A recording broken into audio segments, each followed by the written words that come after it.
ఏదైతే మొన్న ఏబిఎన్ రాధాకృష్ణ గారు అందరికీ నమస్తే. ఏదైతే మొన్న ఏబిఎన్ రాధాకృష్ణ గారు వీకెండ్ కామెంట్ చేశారో ఈ కామెంటులో వైఎస్ఆర్సీపీ పార్టీకి పెద్ద ఎత్తున ఆగ్రహానికి గురి చేసింది. సరే, తప్ప ఒప్ప పక్కన పెట్టేస్తే ఈ కార్యక్రమాన్ని రాష్ట్ర వ్యాప్తంగా చాలామంది నిరసన కార్యక్రమాలు తెలియజేశారు. అందులో ప్రకాశం జిల్లా నుంచి మా తాడిపత్రి చంద్రశేఖర్ లాంటి వాళ్ళు, అలాగే ఇంకా కొంతమంది నాయకులంతా కూడా హైదరాబాద్ దాకా పోయి ఆఫీస్ దగ్గర మార్గాని భరత్, ఆర్కే రోజా, అలాగే భూమన అభినవ్ రెడ్డి ఇలాంటి వాళ్ళందరూ, దేవినేని అవినాష్ ఇలాంటి వాళ్ళందరూ కూడా పోయి గట్టిగా నిరసన కార్యక్రమాలు తెలియజేశారు. అయితే వైసీపీలో చాలా కీలక పాత్ర పోషించినటువంటి వ్యక్తులు చాలామంది ఏబిఎన్ రాధాకృష్ణ గారికి టచ్లోకి వచ్చారు. అదేంటి, కనీసం నిరసన కాదు కనుక ఏబిఎన్ రాధాకృష్ణ గారి మీద జగన్ ఆదేశాలు ఇచ్చినా కూడా బేఖాతరు చేసి వాళ్ళు ఎటువంటి కార్యక్రమాల్లో పార్టిసిపేట్ చేయకుండా తమ్ముగా ఉన్నారు. మామూలుగా రాజకీయాలలో ఏదైనా ఒక పార్టీకి వ్యతిరేకమైనటువంటి ఛానల్స్లో కొంతమంది రాజకీయ నాయకులకు సత్సంబంధాలు అంటే సహజంగానే ఉంటుంది. ఇక్కడ ఉదాహరణ చెప్పాలంటే టీడీపీలో కూడా కొంతమందికి సాక్షితో సంబంధాలు ఉంటాయి, టీడీపీ నాయకులు అయినప్పటికీ. ఎందుకంటే రాజకీయ నాయకులు కావచ్చు, లేకపోతే వాళ్ళు కావచ్చు, కొన్ని ఇల్లీగల్ యాక్టివిటీస్ కొన్ని జరుగుతుంటాయి. అలాగే కొన్ని కార్యకలాపాలు వాళ్ళ మీద ఫోకస్ పెట్టకుండా ఉండటం కోసం వాళ్ళు ఏం చేస్తారంటే, మా పార్టీకి సంబంధించినటువంటి కొన్ని సీక్రెట్లు మీకు చెప్తాం కానీ మమ్మల్ని మాత్రం మీరు టచ్ చేయకుండా ఉండండి అనే సందర్భాలు ఉంటాయి, సహజంగానే ఉంటాయి, అది ఏ పార్టీలోనైనా. లేకపోతే ఇప్పుడు తెలుగుదేశం పార్టీలో కీలక పాత్ర పోషిస్తున్న వ్యక్తులు వాళ్ళకి వైఎస్ఆర్ కాంగ్రెస్ పార్టీలో ఉన్నటువంటి వాళ్ళతో కుటుంబ సంబంధాలు, బాంధవ్యాలు ఉండటం, ఇలాంటివి కొన్ని సందర్భాలలో కొన్ని కీలకమైనటువంటి విషయాలు. జనరల్గా రాజకీయం అంటేనే ఎవడు ఎప్పుడు ఏ పార్టీలో ఉంటాడో, ఎవడు ఎటు మారుతాడో, ఎవరికి అనుకూలంగా ఉంటారో అనేది ఎవడు అంతుపట్టలేడు. ఒక రకంగా చెప్పాలంటే అది కూడా ఒక ఆసు జోకర్ లాగా లోనా బయట వ్యాపారం లాంటిదే రాజకీయం కూడా ఇప్పుడున్న పరిస్థితిలో. కాబట్టి అట్లా ఇది ఎలాగైతే ఇట్లా ఉంటారో వైఎస్ఆర్సీపీ పార్టీలో కూడా ఏబిఎన్ రాధాకృష్ణ గారికి TV5 వాళ్ళకి కొంతమంది సత్సంబంధాలు ఉంటాయి. మీకు ముఖ్యంగా ఏబిఎన్ రాధాకృష్ణ గారితో వైసీపీ నాయకులు చాలామంది టచ్లో ఉన్నారు.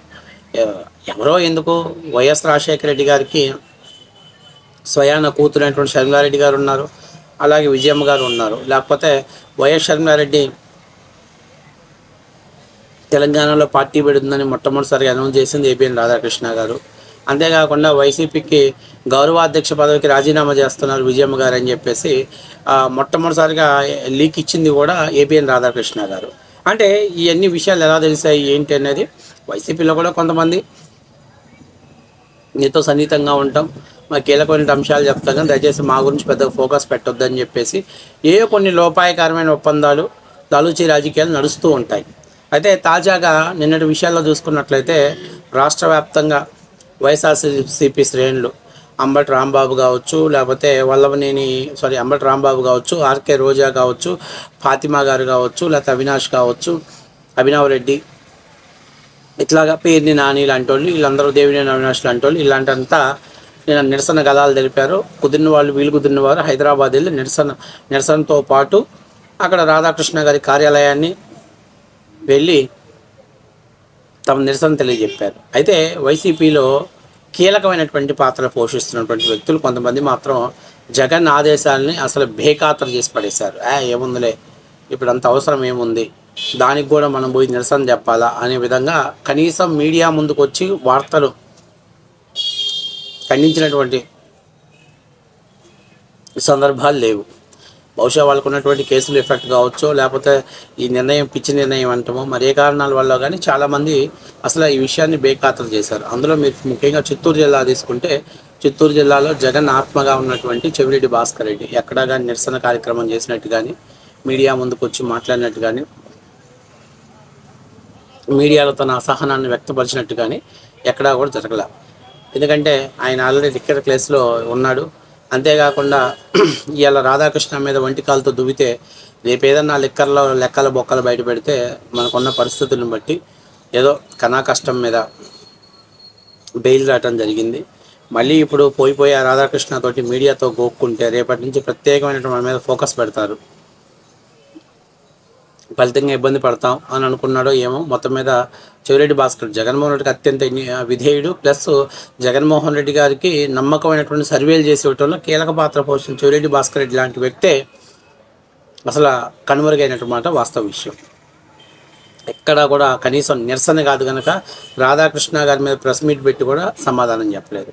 ఇక ఆ తర్వాత స్థానం చూసుకుంటే పెద్దిరెడ్డి రామచంద్రారెడ్డి, మీకు తెలిసిన విషయమే. జగన్ తర్వాత రాయలసీమలో అత్యంత పవర్ఫుల్ క్యాండిడేట్ ఆయన. అలాంటి పెద్దిరెడ్డి రామచంద్రారెడ్డి కూడా, మిథున్ రెడ్డి కూడా ఎక్కడ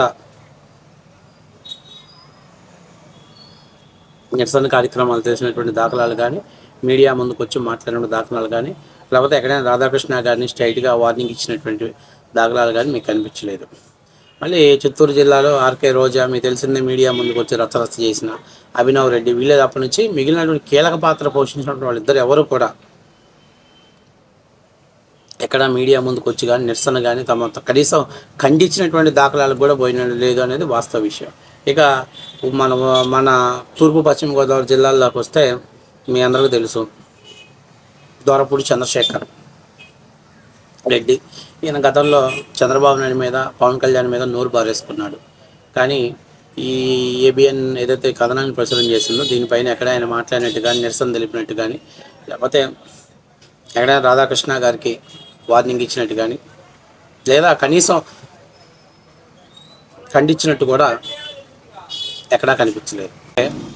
చాలా కీలకమైనటువంటి వ్యక్తి. జగన్ టైంలో ఈయన ఒక షాడో సీఎంగా వ్యవహరించాడు.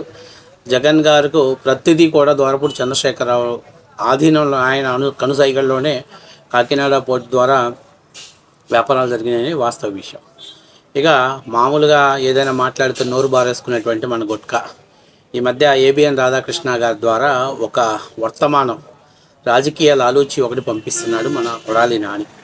ఏంటయ్యా అదంటే, నన్ను అరెస్ట్ చేయకుండా చూడండి, ఏదో జరిగిపోయింది. ఆ రోజు జగన్మోహన్ రెడ్డి గారు వైసీపీ ఆఫీస్ నుంచి స్క్రిప్ట్ పంపిస్తేనే నేను మాట్లాడాను. కాబట్టి దయచేసి నా మీద ఎటువంటి, ఎందుకంటే రాజకీయమైనటువంటి ఇబ్బందులు పెట్టకుండా నన్ను కాపాడాల్సిందని చెప్పి ఏబిఎన్ రాధాకృష్ణ గారికి ప్రతినిత్యం ఆ రెడ్ బుక్లో నా పేరుందో లేదో తెలియదు కానీ, తెలుగుదేశం పార్టీ కార్యకర్తలు దయచేసి నన్ను పట్టాలు లేకుండా నడిపించాలని చూస్తున్నారు. కాబట్టి దయచేసి నన్ను ఇబ్బంది పెట్టకుండా చూడండి, మీ ద్వారా రాజకీయంగా కొంత లాభూచి నడుస్తుంది అనేది వాస్తవ విషయం. ఇక కోలగట్ల వీరభద్రస్వామి సేమ్ సిచ్యువేషన్. ఆయన కూడా విజయనగరం జిల్లాలో కీలక పాత్ర పోషించాడు. అలాంటి వ్యక్తి కూడా అసలు కనీసం కనుమరుగైనటువంటి పరిస్థితి, ఎక్కడా కూడా మీడియా ముందుకు వచ్చి మాట్లాడిన దాఖలాలు లేవు.